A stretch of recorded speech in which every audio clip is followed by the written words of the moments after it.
My mom smirked and said, "No wonder you're still single at 36. I was about to let it slide, but then my 6-year-old daughter called her out in a way that stunned the whole table. Stay with me while I take you through this memory, because it isn't just about one cruel remark. It's about a lifetime of being treated like I was never enough. My name is Eliana Rhodes. I'm 36 years old, a single mom, and I work as a financial planner. People tell me I'm strong, independent, and steady.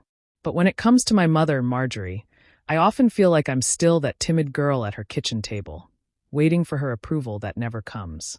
She has a way of turning even the warmest moment cold, of slipping in a comment that cuts me right where it hurts most. That evening, we were gathered at my brother's house for dinner. The smell of roast chicken filled the air, laughter buzzed between cousins, and for a while, it felt almost normal. I was helping my daughter, Kaya, cut up her food when my mother decided to take her shot. She leaned back in her chair, lips curled in that familiar smirk, and said, "No wonder you're still single at 36. Men don't want women who can't keep a home." The words stung, though I pretended not to care. I had heard worse from her before, and I had trained myself to swallow it down. My brother glanced at me nervously, his wife shifted in her chair, and I could feel the silence pressing against me. I was just about to shrug it off, to let the insult hang in the air like I always did, when something happened that none of us expected. Kaya, my sweet, bright-eyed little girl, set down her fork and looked straight at her grandmother. In her innocent, clear voice she said, "Grandma, Mommy does keep a home. Our house is happy. You're the one who's always mad." The whole table froze. My breath caught in my throat. I wanted to scoop Kaya up and hush her, to protect her from the sharpness I knew was about to come. But I couldn't move.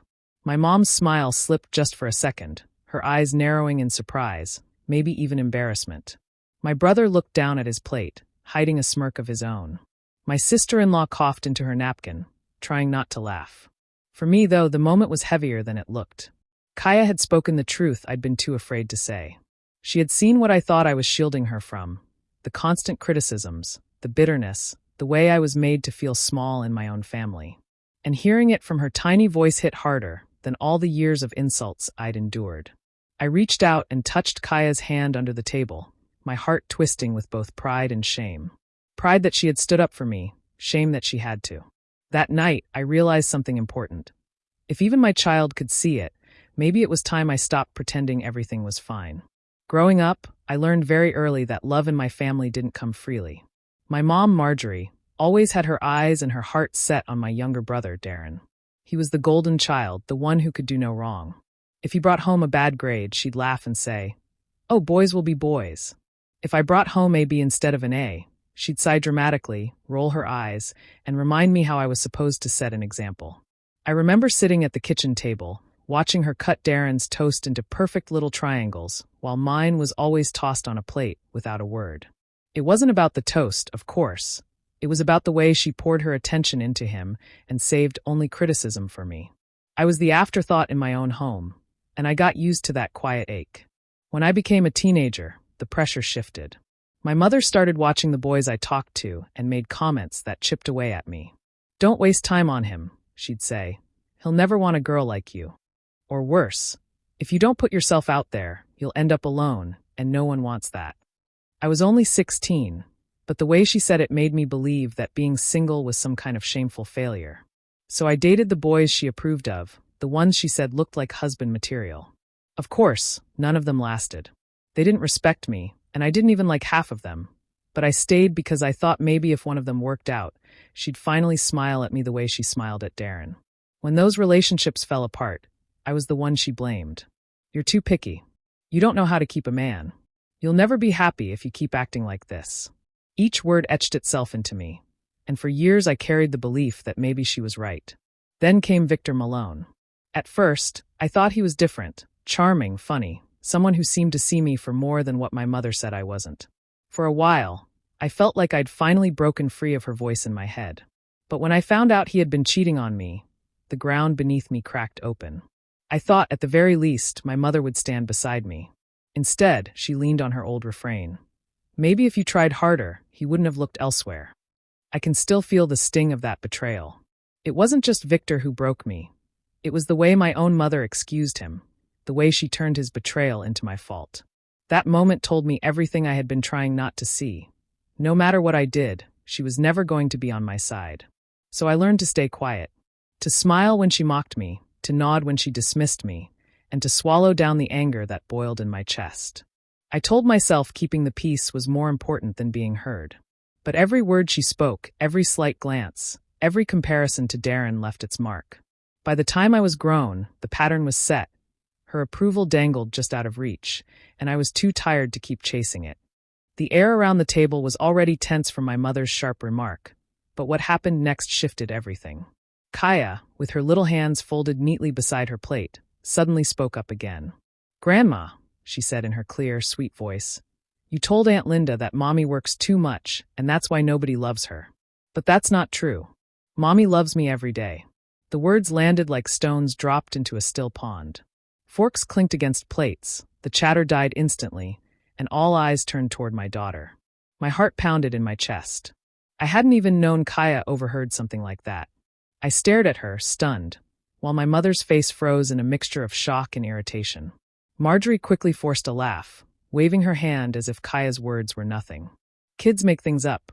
They don't know what they're talking about," she said, her voice dripping with that condescending tone I knew too well.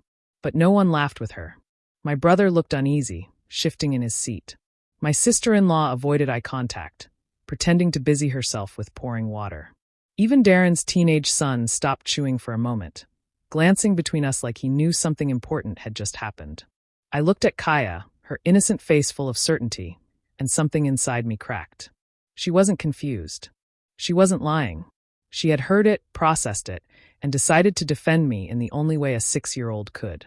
And that terrified me. I had tried so hard to protect her from this dynamic, to keep my mother's cruelty from shaping her the way it shaped me. But she had seen it anyway. "Kaya doesn't make things up," I said quietly but firmly. "She only repeats what she hears." My mother's smile faltered. "Oh, Eliana, don't be so dramatic. You're always looking for something to be offended about." I felt the heat rise in my cheeks. "No, Mom. You're always looking for ways to tear me down, even in front of my daughter. And now she sees it too." The table went silent again. For a moment, I thought maybe my mother would soften, admit she had crossed a line. Instead, her eyes narrowed. "You're ungrateful. I've done everything for you, and this is how you repay me? By turning my granddaughter against me?" My chest tightened, anger and disbelief flooding me. "I didn't turn her against you. You did that yourself." Marjorie scoffed, muttering under her breath about how I had always been overly sensitive. Darren tried to intervene, saying something about not ruining dinner, but it was too late. The curtain had been pulled back, and the truth was standing there for everyone to see. As I watched Kaya squeeze my hand under the table, I realized I couldn't keep pretending this was normal. For years, I had tolerated the comments, the jabs, the constant humiliation just to keep some illusion of family harmony. But now my daughter was caught in the crossfire, and that was something I couldn't allow. For the first time, the thought took root in my mind. What if I finally stopped tolerating this? It happened one quiet afternoon, while I was folding laundry in the living room. Kaya was sitting on the rug with her crayons, humming to herself as she drew a picture of a house. Out of nowhere, she said, "Mommy, when can I see Daddy again? Grandma says he misses me." I froze, a shirt half folded in my hands. My throat tightened. "What did you say, sweetie?" I asked, trying to keep my voice steady. Kaya looked up innocently. "When Grandma took me to see Daddy, he said he wanted to come to my birthday party. But Grandma told me not to tell you because it would make you sad." The room seemed to tilt. My heart pounded as I knelt down in front of her. "Kaya, when did Grandma take you to see Daddy?" She frowned, as if searching her memory. "A couple of times. At the park. We had ice cream. Grandma said it was our secret." I felt sick. It wasn't just a small betrayal. It was dangerous. There was a court order in place. Victor had lost visitation rights after the cheating, the lies, and the mess he left behind. I had worked so hard to build stability for Kaya, to protect her from the chaos he caused. And now my own mother had gone behind my back, dragging my child into the very storm I had escaped. That evening, I confronted Marjorie. She sat on her couch with her usual air of superiority, as though I were an unruly teenager instead of a grown woman. "How dare you?" I said, my voice trembling with rage. "You took Kaya to see Victor. You went against everything I told you, against the law, against my trust." She didn't flinch. Instead, she sighed as if I were being ridiculous. Eliana, calm down. A child needs her father. You can't erase him from her life just because you're bitter. Bitter? My voice cracked. This isn't about bitterness. This is about safety. You had no right to expose my daughter to someone who hurt both of us. Marjorie rolled her eyes. You've always been dramatic. Victor is her father. You can't change that. She deserves to know him, no matter what mistakes he made with you. The words cut deep. She didn't see Kaya's tears when Victor broke promises. She didn't see the nights I sat up comforting my little girl when she asked why Daddy never came. And still, my mother chose him over me. Chose him over her own granddaughter's security. I stood there, shaking, realizing this was more than just her usual cruelty. This was betrayal at a level I couldn't excuse. It wasn't just about me being the unwanted daughter anymore. It was about her undermining me as a mother, sabotaging the boundaries I had built to protect my child. In that moment, the truth was crystal clear. This wasn't just toxic, it was dangerous.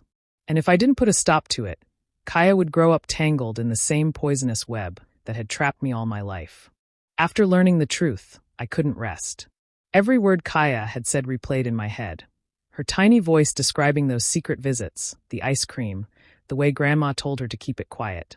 I knew I couldn't just rely on anger. If I was going to protect my daughter, I needed proof.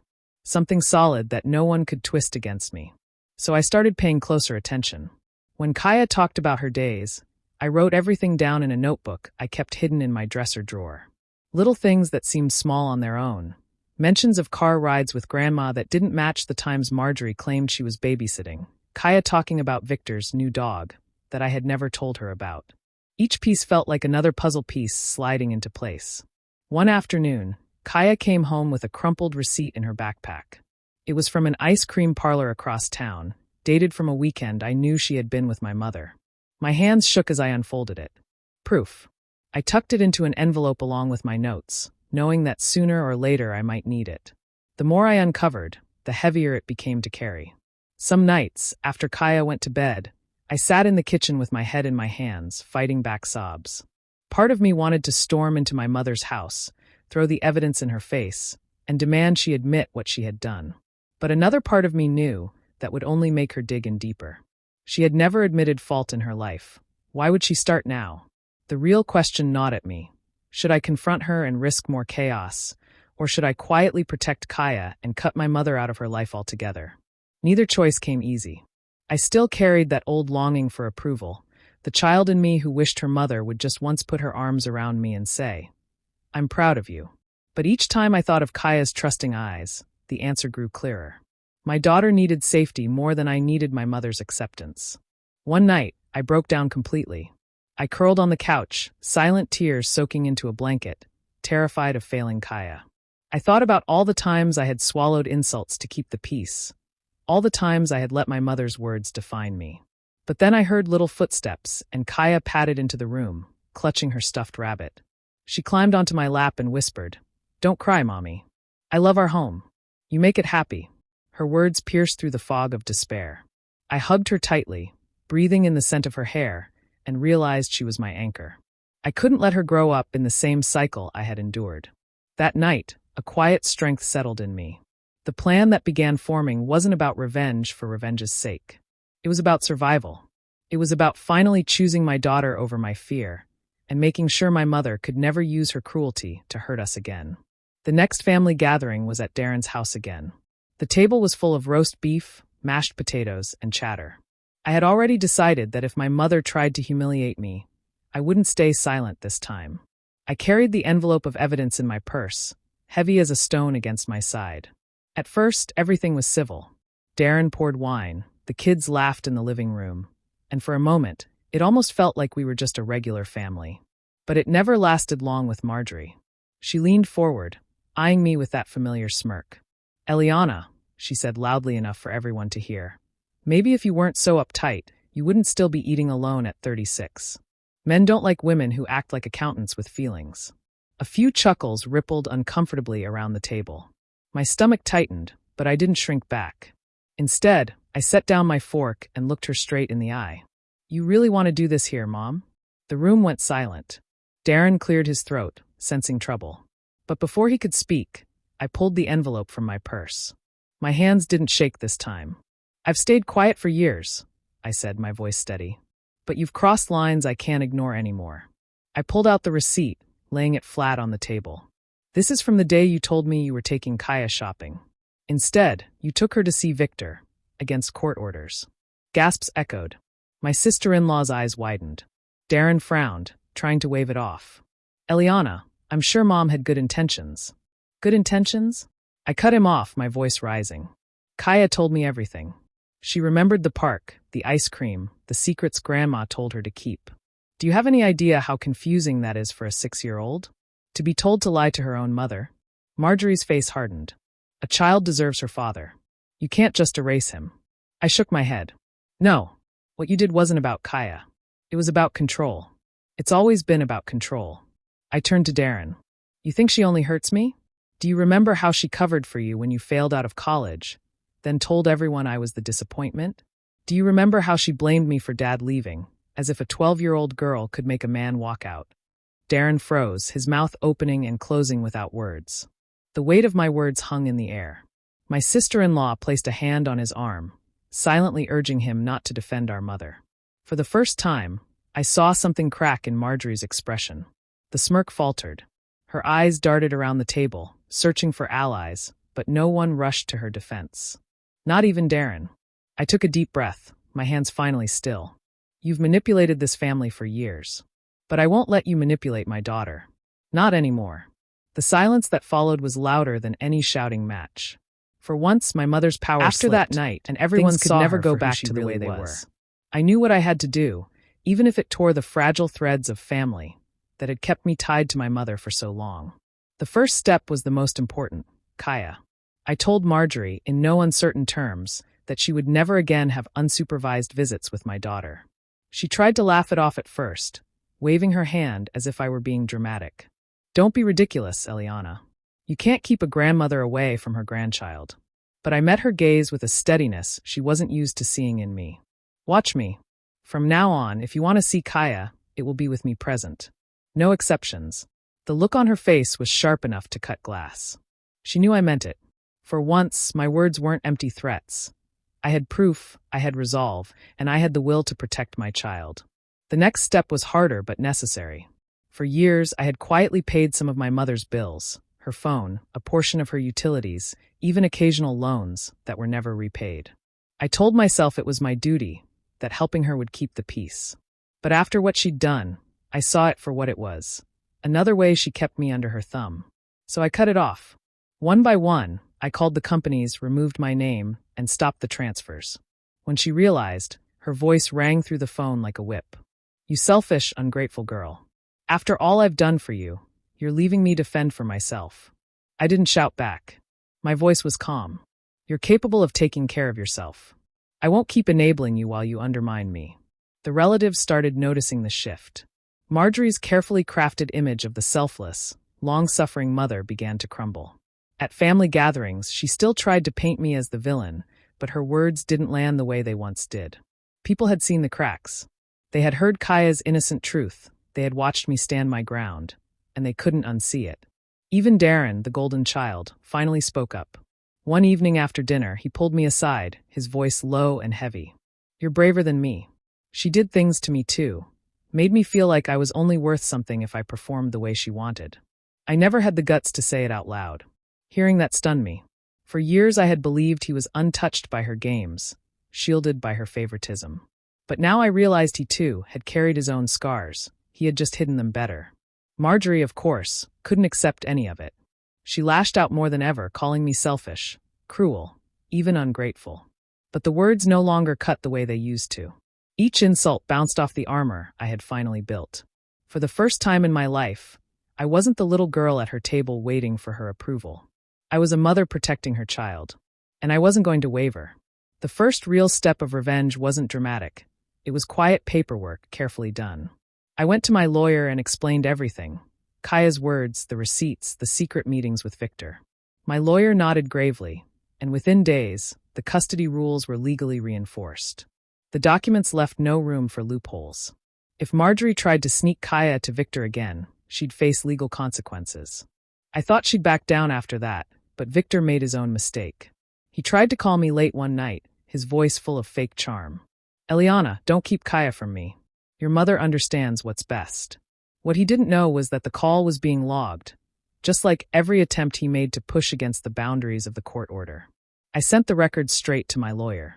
Soon after, Victor was called before the judge again. His violation of the custody terms didn't just get dismissed, it carried penalties. His already fragile chances of ever regaining visitation were shattered. For once, he couldn't charm his way out. When the news spread through the family, my mother's outrage was volcanic. She claimed I was destroying Kaya's chance at having a real father. But her voice was weaker now, her words falling flat. My relatives, who once sat in silent agreement with her, were starting to pull back. The woman who had held her head high, pretending to be the noble matriarch, was suddenly exposed. Her reputation, the one she had polished for years, was cracking. It wasn't just me they were looking at differently. Cousins, uncles, even Darren's wife whispered about how she had overstepped, how dangerous it had been to ignore the court's orders. Some avoided her altogether at gatherings, unwilling to get pulled into her drama. The circle she once commanded began to shrink until it was just her, sitting in the center of her own bitterness. For me, revenge wasn't about celebrating her downfall. It was about rebuilding what she had tried to tear apart.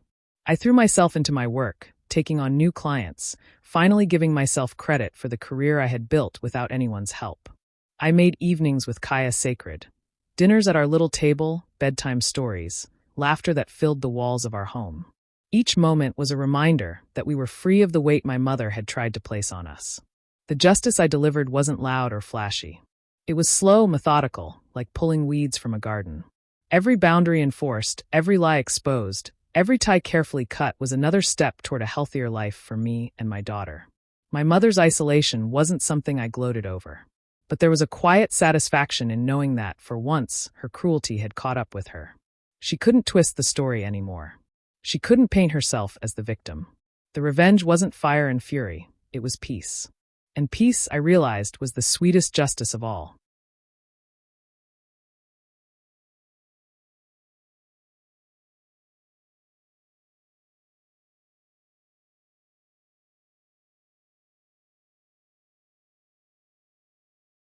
The fallout came quicker than I expected.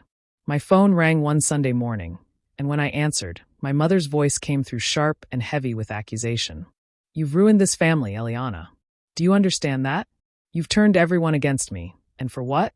Your pride. I held the phone to my ear in silence for a moment, my chest tightening. Old habits told me to apologize, to smooth things over, to shrink myself so she would calm down. But I didn't.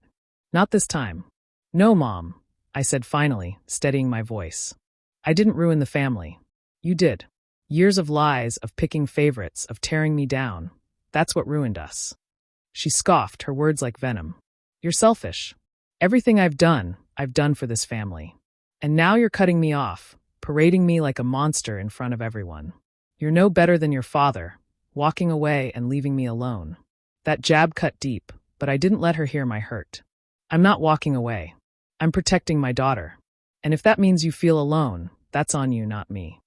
She tried again, her voice cracking between anger and desperation. One day you'll regret this. One day Kaya will hate you for keeping her grandmother away. I hung up before the words could sink their claws into me. My hands trembled, but I felt lighter somehow. For the first time, I hadn't swallowed her guilt, hadn't bent to her narrative. That evening, as I tucked Kaya into bed, she looked at me with those big, searching eyes. Mommy, she whispered, why is Grandma so mean to you? The question broke something inside me. I smoothed her hair back from her forehead, blinking against tears. Because Grandma doesn't know how to be kind, sweetie. Some people are like that. But it doesn't mean we have to be. Kaya thought about that for a moment, hugging her stuffed rabbit. I don't want to be mean. I want to be like you. Her words washed over me, soft and pure, and I felt a wave of strength rise inside.